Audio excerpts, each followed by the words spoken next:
Buenas tardes. Hace unos cuantos años, con mi marido, pensamos que podría ser interesante elaborar ingensos artesanos de la comarca del Somontano. Decidimos comenzar una aventura, un peregrinaje por todos los pueblos de nuestra comarca y hablar con todas las personas mayores que pudiéramos, pues solamente ellos y ellas nos podían dar la información que buscábamos.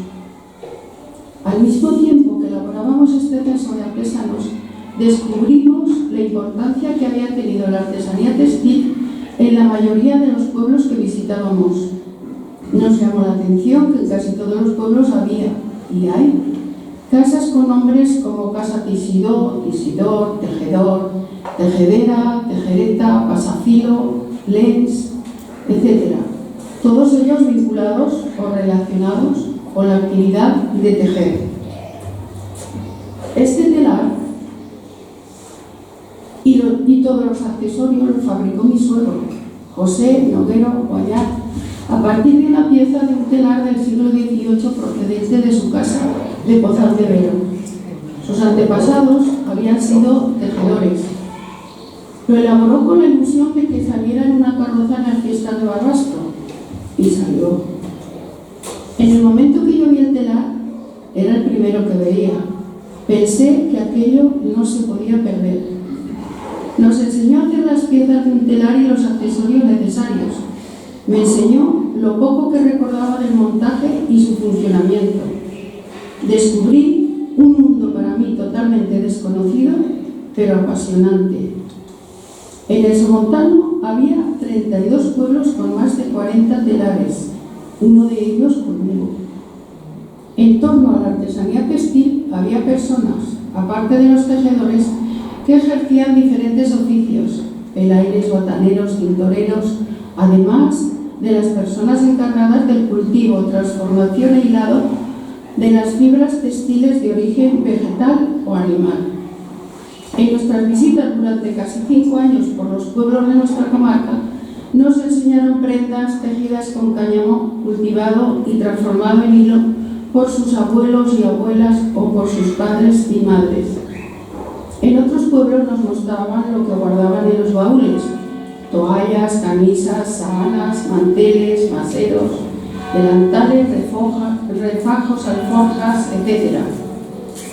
Yo no solo veía los tejidos, veía el largo y laborioso proceso para preparar los hilos adecuados, la torsión de los hilos, el tinte para dar color a los hilos o al tejido, telares y técnicas textiles para conseguirlo. El tejido es el resultado de entrecruzar hilos debidamente preparados de toda materia textil, bien sea de origen vegetal, animal o mineral. Para tejer una tela se necesita un telar. Hay diferentes tipos de telares: de tablilla, de cintura, de cinchas, de cintas, horizontal de 2, 4, 6 o más pedales, etc. Un pájaro de esto. Pasa. No. Ese es el tejido que os he explicado. Se entrecruzan los hilos. Este es el tejido más sencillo. El telar de cinchas, ese, era muy común en casi todas las casas de labranza para la elaboración de las cinchas y aperos agrícolas. Este pequeño telar consistía en 2 maderas laterales, en las cuales había orificios en la parte superior e inferior de cada una de ellas, con sendos travesaños que formaban la estructura. Medía 160 centímetros de alto por 55 de ancho aproximadamente. Este telar horizontal de 4 pedales está fabricado por nosotros. Las telas tejidas están formadas por 2 series de hilos: la audimbre, que son los hilos verticales, y la trama, que son los hilos horizontales. Los tejidos que se elaboraban en nuestra comarca eran los adecuados para cubrir las necesidades cotidianas. Los materiales más utilizados eran cáñamo, lino y lana. Las telas eran corrientes, sencillas, destinadas a la vestimenta diaria y también para el uso doméstico y agrícola. Se entiende por materia textil toda la que puede transformarse en hilo y ser tejida. Ascienden a más de 500 las fibras vegetales que nos ofrece la naturaleza, pero son muy pocas las que se pueden transformar en hilo. Los materiales de origen vegetal más conocidos pueden clasificarse en fibras de semilla como el algodón, fibras de tallo como el lino, cáñamo y ramio, y fibras de hoja como el esparto. El ramio es una ortiga utilizada principalmente para aprovechamiento textil. En Egipto se hallaron lienzos y vendajes mortuorios tejidos con ramio que datan de 5.000 a 3.000 años antes de Cristo. En España se cultivó el ramio en Cataluña, Valencia y Murcia. La fibra del ramio es más fuerte que la del cáñamo, más fina que la del lino y tan brillante como la seda. Esta fibra resulta ser 4 veces más resistente que el lino, 7 veces más fuerte que la seda y 8 veces más que el algodón. Al contrario que otras fibras, la resistencia del ramio aumenta cuando está húmeda, del 30 al 60%, no pudriéndose en el agua. Esta fibra se vuelve más blanca con cada lavado sin necesidad de blanqueo. Por su resistencia y brillo, el ramio se ha tratado de aplicar a muchos géneros para los cuales se empleaba el lino. La fibra era difícil de teñir y se utilizaba generalmente para elaborar géneros blancos, especialmente pañolería, mantelería, hilo para pasamanería y tejidos de punto. La fibra del ramio, al ser muy resistente, se emplea sola o mezclada para la fabricación de telas para lonas, tapicería, paracaídas, tejidos incombustibles, mangas de riego, redes de pesca, billetes de banco, camisas de lámparas de gas, etc. La planta de ramio se cultiva principalmente como planta textil, pero las hojas y las puntas de la planta pueden utilizarse como forraje verde en la alimentación animal por su alto valor nutritivo. Doy la explicación de esta planta porque me comentaron que en Columbo había muchas ortigas, mejor dicho, chordigas. No recordaban el nombre del ramio, porque también podía llamar a la planta con otro nombre. Es difícil saber si eran las ortigas apropiadas para convertirlas en hilo. Gracias a la información de varias personas de Columbo, Dionisio, Joaquín, Antonio, hemos ido en busca de las chordigas y las encontramos en el huerto de Joaquín, quien amablemente nos cortó él mismo las chordigas para que pudiera hacer pruebas. Pero pienso que para saber si se puede transformar en hilo hay que coger la planta en otoño o en primavera. Ahora la planta está con la flor seca y se cortó en trozos muy pequeños. En Costea hay una partida de terreno que lleva el nombre de ramio. No he podido averiguar si hubo cultivo de esta ortiga y de ahí su nombre, o por el contrario es pura coincidencia. La planta del cáñamo o cañimo, como la conocemos por los pueblos del Somontano, es una fibra textil de origen vegetal y es sin duda la más utilizada en nuestra comarca. El cáñamo es la planta textil más antigua del mundo utilizada por el hombre. El proceso para obtener la fibra textil del cáñamo, como la del lino, es muy laborioso. El cáñamo se ha cultivado y transformado en fibra textil en 30 pueblos de nuestra comarca, entre ellos Columbo, hasta mediados del siglo XX. El cáñamo es una planta anual y su simiente es el cañamón. Se siembra en primavera y se recoge en otoño. El cáñamo no se puede utilizar tal como se recolecta. Antes tiene que sufrir una serie de operaciones. Llegado el momento de la recolección, se arrancaba la planta haciendo unos manojos de 10 o 12 centímetros de diámetro llamados manas. Se ataban con la misma planta y se ponían a secar. Cuando se consideraba que la simiente estaba bien seca, era el momento de quitarla de los manojos. Utilizaban 2 sencillos procedimientos y se desgranaba con las manos en el canto de un capazo boca abajo o bien con una desgarbadera. La desgarbadera es un utensilio de madera con una hilera de clavos en la parte superior y tiene forma de cuña para poderlo clavar en el suelo. La gramadera es un utensilio construido con madera dura, olmo, roble, carrasca, haya y a veces también de pino. Estas agramaderas son de lecida. La gramadera consta de dos piezas vaciadas que encajan la una en la otra y van unidas por un eje en un extremo. La parte superior, que es el cuchillo, lleva un mango en la parte opuesta del eje para manejarlo.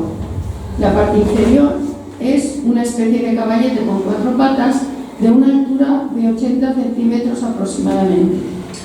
También las hay de 2 patas situadas en la parte del mango, en cuyo caso el otro extremo debe apoyarse en algún banco. Había gramaderas dobles y sencillas. Con este utensilio se machacaba en primer lugar las raíces y después se hacía lo mismo con el resto de la planta, para dejar las fibras separadas. Esta operación se hacía con el cáñamo caliente para que se desprendiera mejor la madera del tallo. Por esta razón, este proceso, siempre que se podía, se hacía al sol. Terminado este trabajo, se pasaba con la forracha para cáñamo, para conseguir una mayor limpieza de la fibra. Para esta operación se utilizaba la forracha de 2 o 3 lenguas, según la calidad de la fibra que se quería obtener, y el trabajo de gramar como el de esforachar, por ser muy pesado, solían realizarlo los hombres. La espadeta es un utensilio de madera que mide unos 50 centímetros y se utilizaba después de esforachados los manojos de fibra. Dichos manojos se pasaban al espadado, que consiste en quitar de la fibra los trozos pequeños de corteza o riscla del cáñamo que hubieran quedado de gramar y esforachar. Para ello se golpeaban los manojos de fibra con la espadeta. Los rastrillos de púas de acero se utilizaban una vez finalizado el espadado. A continuación seguía el peinado rastrillado, para lo cual se pasaban los manojos de fibra con un rastrillo de púas de acero de unos 10 o 12 centímetros de longitud para estirarlas bien. Con la fibra bien peinada se formaban copos para comenzar el proceso de hilar. Del cáñamo se obtenían diferentes calidades de hilo. Con el hilo más fino se hacía tela para confeccionar prendas de ropa interior, camisas, enaguas, etc. También toallas, sábanas, cubiertas, diferentes paños para la cocina, manteles, paños maseros utilizados para tapar la masa del pan. La calidad del lino más inferior, más vasto, se empleaba para hacer prendas de uso agrícola, alforjas, mantas para la recolección de la cosecha, sacas, talegas, tela para los aperos de las caballerías, albardas, colchonetas, morrales, etc. El lino es una planta de 20 a 60 centímetros de altura con flores de color azul según la especie. El tallo del lino es de donde se obtiene la fibra. Está formado por un tubo interior o médula, rodeado exteriormente por una materia leñosa, y la médula es la fibra textil, mientras que la corteza debe extraerse mediante un largo y laborioso proceso. El proceso para obtener la fibra de lino es muy parecido, por no decir igual, a la del cáñamo. La forracha para el lino es el único utensilio que se diferencia del utilizado para el proceso de transformación del hilo del cáñamo. Finalizadas todas las operaciones, el copo de lino estaba listo para ser hilado. De la lana existen datos de descubrimientos arqueológicos que demuestran la utilización de la lana como fibra textil. Los hallazgos de asentamientos urbanos en el mar Caspio y en Asia evidencian que 6.000 años antes de Cristo las ovejas eran animales domésticos y su lana era aprovechada para hilar y tejer. También se encontraron restos de tejidos de lana en los yacimientos de Robenhausen, Suiza, y algunos de estos tejidos tenían franjas horizontales de color amarillo, rojo, azul y negro, lo que demuestra que conocían el arte de tejer, pero también el de teñir. En el somontano, la lana ha tenido cierta importancia, puesto que en nuestros días todavía hay mujeres principalmente que se dedican a elaborar prendas de abrigo confeccionadas con agujar de hacer punto o con ganchillo. Las materias textiles de origen animal no son muy numerosas. La lana procede de distintas clases de animales, oveja, carnero, etc. De las cabras de Tíber, la lana de cachemira o cachemir. De la cabra de Angora, la lana de Moher. Hay lana de diferente color, blanco, amarillento, pardo, marrón, negro. También se transforman en materia textil, o sea, en hilo, el pelo de alpaca, de conejo, cabra, camello, dromedario, el pelo de la crin del caballo, etc. He visto prendas tejidas con hilo de pelo de cabra, de un tacto y una finura, algo extraordinario. El proceso de elaboración de la lana en fibra textil también es muy laborioso. Hay que seleccionar los animales vivos y sanos que nos puedan dar el mejor vellón de lana. La lana de los animales muertos es menos resistente y no se tiñe bien. Primero se estilaban las ovejas y la lana se lavaba bien para quitarle toda la suciedad. Se lava con abundante agua, a ser posible con agua corriente. Antiguamente se ponía la lana en un cesto grande o canasta de víveres y se iba al río a lavarla. Una vez lavada y seca se escarmenaba, o sea, se esponjaban los vellones para terminar de sacar los restos de suciedad y seguidamente se cardaba. Las cardas son dos pequeños rectángulos de madera con mango, especie de peines con púas metálicas, con los cuales se cardaba la lana quedando preparada para ser hilada. Una vez cardada la lana se realizaba otra operación para sacar el estambre, conocido también como la flor de la lana. Este trabajo era realizado por los pelaires. Muchos pueblos también tienen casas con este nombre. El banquillo de pelaire era un utensilio con el que los pelaires recorrían los pueblos. Para realizar este trabajo usaban dos peines con unas púas de unos 20 centímetros de longitud. En uno se ponían los focos de lana y en el otro se cardaban hasta que pasaba toda la lana a un segundo peine. El peine tenía que estar con las púas calientes y para ello lo ponían a calentar en el hogarín o en el brasero.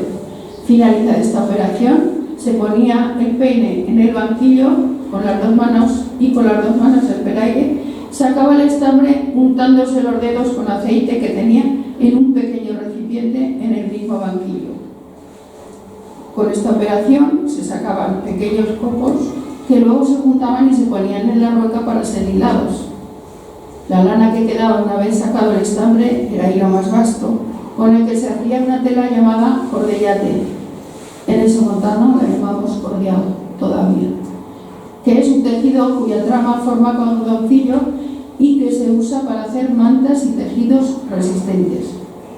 Para hilar se utilizaba la rueca y el uso o fuso, no sé cómo lo llaman aquí, fuso. La rueca podía ser de caña, de rama, de madera, donde se ponía el copo de cáñamo, lino o lana, para iniciar el proceso de hilar. Esta era una labor exclusivamente femenina.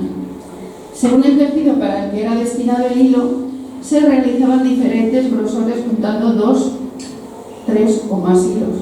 Luego se hacían madejas o se blanqueaban con ceniza o se reservaban para darles color. La mejor ceniza para blanquear era la de carrasca, la de pino no blanquea. Con todas estas operaciones se daba por terminada una labor que comenzaba en el campo y terminaba en la casa con una fibra de cáñamo, lino o lana, limpia, blanca o con color, preparada en ovillos para ser utilizada por el tejedor. La torsión de los materiales es muy importante para datar el origen de los tejidos. Esta torsión puede estar dada en el sentido de las agujas del reloj, o sea, hacia la derecha, y en este caso la dirección de las espiras del hilo torcido es la misma que la línea de medio de la letra Z. Si está dada en el sentido contrario, hacia la izquierda, significa que las espiras están en el mismo sentido que la línea de medio de la letra S. De ahí los nombres convencionales de hilo Z o hilo S. Desde el tiempo de los faraones en Egipto se hilaba con torsión S. En Europa, los artesanos de la Edad Media hilaban como la lana con torsión Z. Se habla igualmente de tejidos de sarga cordial o tejido diagonal de sentido Z o S. En este caso, la línea de medio de las letras indica la inclinación de las diagonales del tejido dibujadas por las armaduras, el montaje del telar y el orden de pisar los pedales. La orografía de nuestra comarca, las deficientes de comunicaciones, es decir, la casi incomunicación de nuestros pueblos, debió ser un factor determinante para que la artesanía textil fuera una actividad tan importante. La tejeduría manual en el somontano estaba fuertemente arraigada en amplias zonas rurales como una actividad complementaria a las faenas agrícolas. En muchas casas había un telar o más donde se tejía de acuerdo con las necesidades existentes. Hasta mediados del siglo XX, en algunos pueblos, la tejeduría era una actividad profesional. El tejedor trabajaba por encargo y en muchos casos se le suministraba el material hilado para realizar el pedido. Era muy frecuente pesar la pieza tejida y el hilo, y el material restante quedaba para el tejedor. Esta era una forma habitual de pagar su trabajo. Hay que señalar que en esta actividad profesional los hombres eran los encargados de tejer. Un buen tejedor se hacía 11 horas o más al día. En nuestra comarca esta profesión está asociada generalmente con la figura del tejedor hombre, nunca con la de mujer. Las mujeres se ocupaban exclusivamente de la transformación, hilado y preparación de la materia prima. Los telares que había en los pueblos del somontano eran horizontales y tenían 2 o 4 pedales.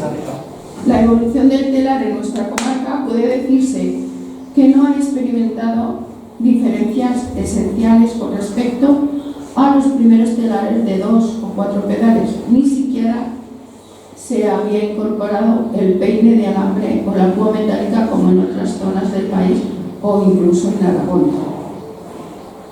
Todavía tenemos los peines de cuerda y las púas elaboradas con madera, caña, cuerda y pez. Los nombres de cada una de las piezas del telar también son diferentes. Además, tenemos nuestra propia jerga textil. Nuestro sistema tiene unas limitaciones que en otras regiones del país tienen superadas al individualizar cada pedal y poder atarlos a 2 o 3 peines según la necesidad del dibujo del tejido elaborado. Esto de cuerdas son los peines, esto es la púa. Peines solo lo llamamos aquí. En otros sitios no son peines eso. Y esto le llaman púa, pero nosotros le llamamos puga, con P. Una vez conseguido el largo proceso para conseguir el hilo adecuado, era el momento de hacer un pequeño esquema de trabajo para seguir la técnica del tejido. Hay tejidos lisos, cordial, o sea, diagonal, labrado, granulado, espiguilla, confite, etc. Y después se ha de calcular la longitud y el número de hilos necesarios para elaborar la tela. En el somontano hemos conocido al menos 4 tipos de telares, 3 de los cuales se han podido reconstruir o fabricar de nuevo gracias a la inestimable información y fabricación por parte de José Noguero Guayar, mi suegro, y su hijo José Noguero Flor Muñoz. Para el montaje y preparación del telar, a la hora de elaborar un tejido junto con el esquema de trabajo, debemos tener en cuenta los accesorios necesarios para la preparación de los hilos antes de colocarlos en el telar. El casillero es una especie de cajón con 12 casillas que tiene un asa a todo lo largo. En su parte inferior hay tantos ojos como casillas. En el interior de las casillas van los ovillos de hilo. En la actualidad el casillero ya no se utiliza porque como todo viene en conos, pues ya es más cómodo. El urdidor es una pieza que gira sobre un eje y consta de 4 maderas verticales que en su parte superior e inferior van unidas por unas maderas en forma de cruz. Antiguamente, en su extremo inferior, el eje tenía un apoyo de hierro que penetraba en el suelo y el apoyo superior iba en el hueco del techo o en una viga de madera. En las maderas verticales hay unos orificios donde se colocó un listón redondo para graduar la medida de la auriembre, en cuyos extremos van 3 listones redondos fijos, donde se forma una cruz con los hilos. Después de calculada la auriembre, se colocan los ovillos en el cajón casillero pasando el cabo del hilo por los 12 ojos situados en el asa. Son 12 ojos porque en el somontano calculamos los hilos por docenas para preparar toda la auriembre.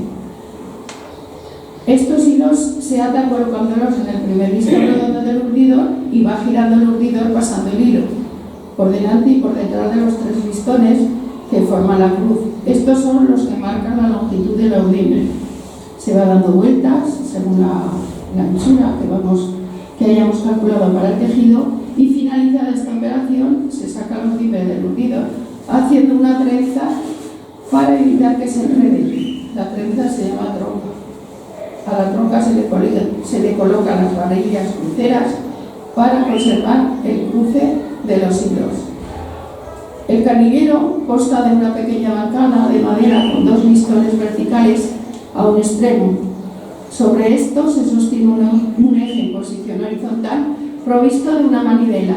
El eje atraviesa un buje en el que se insertan 4 o más radios que sirven de soporte a un aro con los bordes acanalados para que no se salga la cuerda que hace de correa a la polea. Al dar vueltas la rueda se transmite el movimiento a una pequeña polea que hay en el otro extremo de la bancada y en cuyo eje se introduce la canilla para llenarla del hilo de trama elegido. Las cañutas son unos trozos de caña de unos 10 o 15 centímetros o más, y hay que procurar que no tengan nudos o tanos. Si los hay, se suprimen con un hierro candente para que pueda pasar con facilidad el eje del canillero y así poder llenarla de hilo para después ponerla en el eje de la lanzadera. La lanzadera es una pieza de madera terminada en punta en sus 2 extremos y en cuyo interior va alojada la canilla con el hilo de trama. En uno de los laterales de la lanzadera hay un orificio para facilitar la salida del hilo de la canilla. Colocamos la cañuta en la lanzadera cargada con el hilo elegido y ya está preparada para tejer. Una vez colocada la auriembre en el telar y siguiendo el esquema que hemos preparado, se pasan los hilos por el ojo del lizo del peine, siempre vigilando que no se crucen entre sí. Una vez pasados los hilos por los lizos, estos se pasan por la púa con la ayuda de un gancho especial para este fin. A continuación se atan los hilos a un perchal que va sujeto al husillo delantero donde se enrolla el tejido. El husillo trasero, el más alejado del tejedor, es donde se enrolla la auriembre. Los husillos son 2 piezas de madera redonda con una ranura para colocar el perchal. Antes de comenzar a tejer es muy importante regular la tensión de la auriembre, porque si no, unos hilos pueden estar muy fuertes, otros pueden estar muy tensos y allí hay problemas.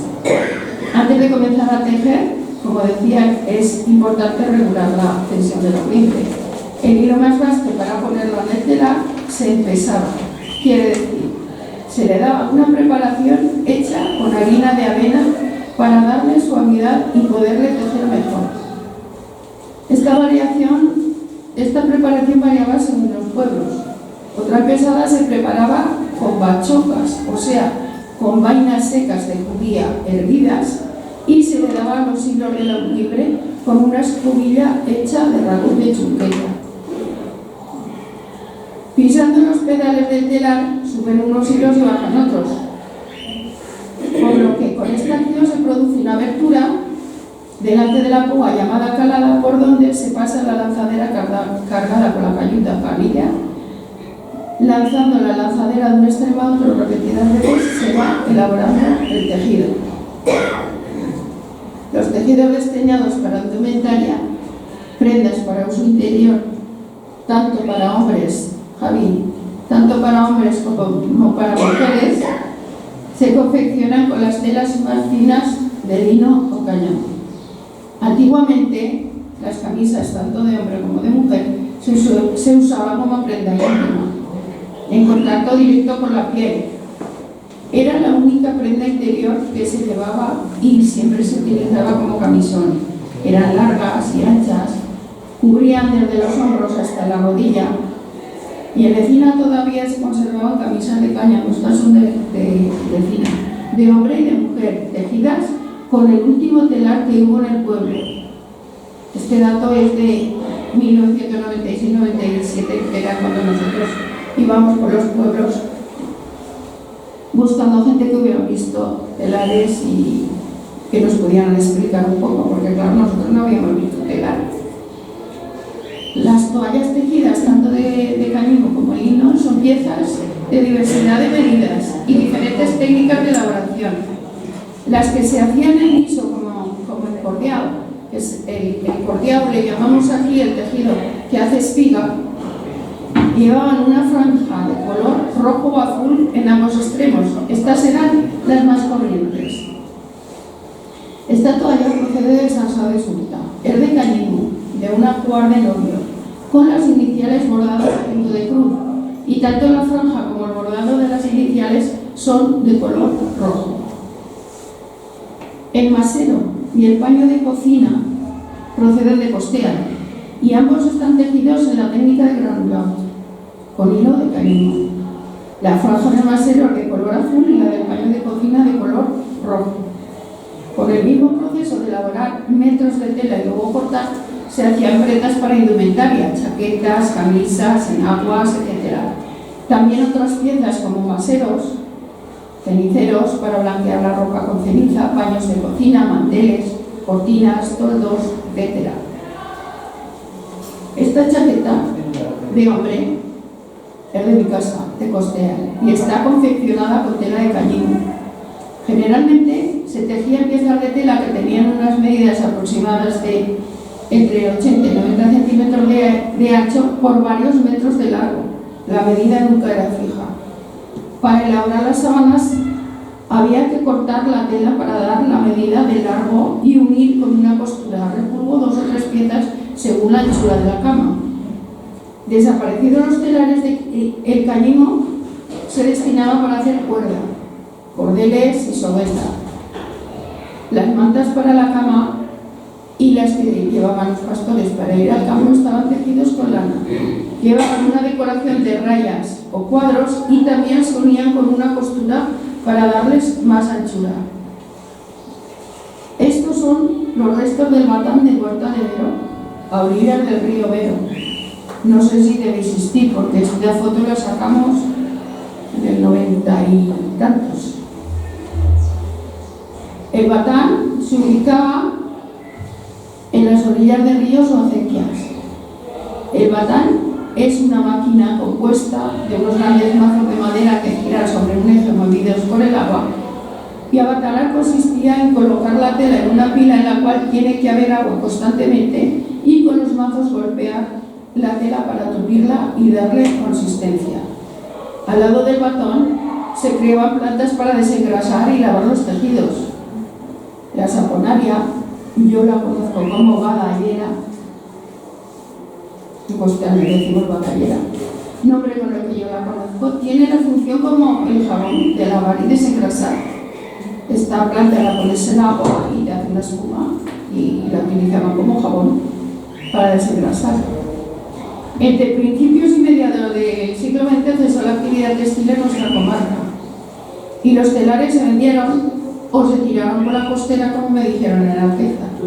O sea que desaparecieron casi todos. Siguiendo la tradición oral de los tejedores de Somontano del 2003 al 2006, dentro de un programa europeo Interreg 3 Proyecto Mediaevi, impartí clases de tejidos reproduciendo los más característicos de nuestra zona: liso, bordeado, granulado, espinilla, labrado, etc., destinados a confeccionar la indumentaria de los principales trajes para la representación histórica del sitio de Barbastro. Con toda la información obtenida, en el año 2000 editamos un libro, La artesanía textil en el Somontano, donde describimos pieza a pieza los telares y accesorios para poder tejer, materias primas y su transformación en hilo, tipos de tejido códigos usados en el somontano, el batán, tintes de origen animal y vegetal más comunes, etc. Siempre he pensado que sabemos muy poco del inmenso valor y sabiduría que atesoraban nuestros mayores. Gran parte de lo expuesto aquí nos lo han transmitido y enseñado ellos y ellas. Por eso, difundir su tradición oral, su saber hacer y el resultado de su esfuerzo es mi homenaje, nuestro homenaje, reconocimiento y gratitud a todas aquellas personas, hombres y mujeres, que con muy pocos medios han sabido preservar del olvido y transmitirnos un legado tan impresionante. Muchas gracias.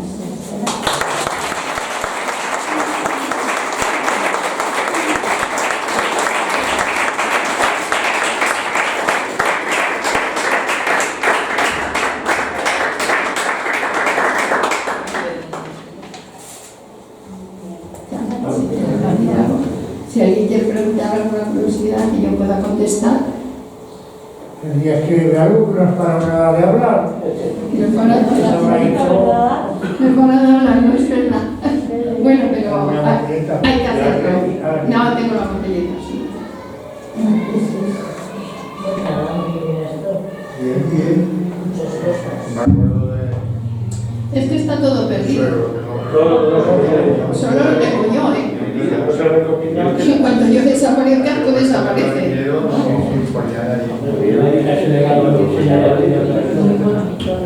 Nosotros hemos notado mucho eso. No hay mucho interés, no. A ver, porque son cosas de mucho esfuerzo, de mucho trabajo, de muchos detalles. Y bueno, ahora todo es rápido, todo es... No hay muchos... No, y claro, están mecanizados, pero claro, yo el primer telar que vino no estaba mecanizado. Y yo quería que aquello no se perdiera. Quiero decir que se ha desaparecido por eso. Sí, porque aquí nosotros nos dedicamos durante casi 5 años a recorrer todos los pueblos y hablar con todas las personas mayores. Y muchas personas se acordaban porque todo esto que tengo aquí me lo han transmitido ellos, las personas mayores, pero hemos ido por los pueblos, ya digo, casi durante 5 años. Escribimos un libro de los telares del somontano, describimos todas las piezas, pero es muy duro, el oficio de tejedor es muy duro. Y claro, como todo se ha mecanizado, pero yo como conocí esto de casualidad, porque mi suegro quiso reproducir un telar, porque en su casa en Pozal de Vero habían tenido telares y solo tenía una pieza. Y me dijo, dice, voy a hacer un telar para una carroza, dice, porque me hace ilusión. Yo no sabía ni lo que era un telar, ni había visto esto como un telar. Y cuando vi aquello, dije, esto no se va a hacer. Pero claro, me encontré que yo no tenía dónde ir para informarme, ¿no? Pero claro, todo se había mecanizado. Y entonces, pues bueno, ocurrió de muchos sacrificios. Antes de que pude hacer funcionar un telar, porque claro, mi suegro no se acordaba de todo. Antes de que pude hacer funcionar un telar, pues igual estuve 1 año y pico ahí metida y venga y no. Al día que me salió, soy una tía. Unos gritos pegaba. Bueno, es que después de estar 1 año y pico detrás, y luego, bueno, pues ya no sé, ya fue rodando todo un poco, y ya, pero claro, es que no podíamos informarnos en ningún sitio, no había telares, y los telares de somontano, como los nombres de las piezas que algunas piezas no existen en ninguna otra parte. Y entonces yo me encontraba ante un muro que yo, si no me explicaban a gente mayor, yo no podía. Aquí no sé cuántas veces subí por todos los pueblos. Mira, ahora que agradará, Sí, bueno, nosotros hemos recuperado telares a partir de una pieza, mira, con el que hizo mi suegro. Yo pensé que aquello no se podía perder, yo era patrimonio. Y a partir de ahí, pues, con su hijo, que nos hemos ido metiendo en el tema, bueno, hemos llegado a tener 8 telares. Eran clases todo esto son clases que dimos para la representación del sitio de Barbastro. Eso todo está hecho en los telares nuestros. Todo. Las cintas estas son, algunas las ves por ahí, que hicimos un telar pequeño, porque en el libro de la historia de Barbastro encontramos un dato que había habido telares de cintas. Y dijimos, ¿cómo telares de cintas? Yo trabajo en uno. Y entonces empezamos a probar, a investigar, a preguntar, porque claro, partíamos de nada. Partíamos de nada, y entonces, pues, poco a poco, al cabo hemos invertido muchas horas, pero yo he disfrutado lo indecible, porque cada cosa que descubrías era un reto. Que claro, es que no tenías información, es que no la tenías. ¿Dónde ibas a preguntar? No había un libro. No había, pues yo íbamos por los pueblos y cualquier abuelo que veía, allí me metía. Había veces que iba más veces y me decían, ya está aquí otra vez la pesada. Pues me daba igual. Yo les preguntaba lo que me parecía que podían saber ellos. Pero bueno, y así hemos ido montando todo el taller, que hemos tenido el taller Barbastro, ya lo sabéis, los que nos conocéis, y bueno, llegamos a tener pues 8 telares. Bueno, pequeños, antes, como dábamos clases a críos, también pensábamos un poco en que ellos lo pudieran utilizar, pero era tan complicado. Pero por lo menos nos han perdido, por lo menos ahí está. Tenemos los telares embalados porque a nadie le interesa. Y bueno, ahí están. Ahí hay tejidos que hemos hecho en los telares nuestros. Y bueno, siempre que hago una charla, pues me gusta mostrarlos. No sé, parece que tienes algo palpable, ¿no? Porque esos están hechos con los telares que nosotros hemos fabricado. Si no tenéis nada más que criticar,